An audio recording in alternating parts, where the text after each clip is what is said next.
katawa. Nagsugod ang tanan diha sa katawa, ni barog kag kalit uban sa kaanyag mong gidalit nga susamang buwak nga andam nang mosabwag sa iyang katahom ug mibalik. Ang imong mga mata sa pagtan-aw sa akong mga mata nga mura bag lumay nga sa ako aming sulti nga ampingan ka.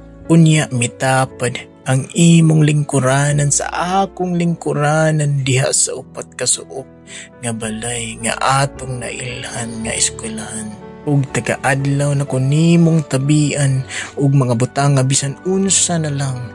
Taga-gabi sa cellphone magandikol gikan sa alas 10 hangtod sa alas 5. All night call ni Smart mo'y akong gamit hangtod mabuntag na ug maligo na para mo eskwela.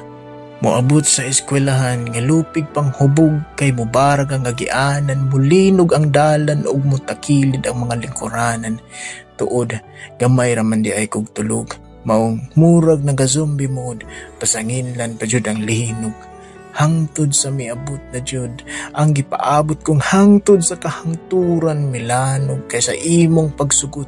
Miabot ug milabay ang pila ka tuig, unya miabot ang realidad nga tungod sa imong katawa, ikaw gihimo kong asawa.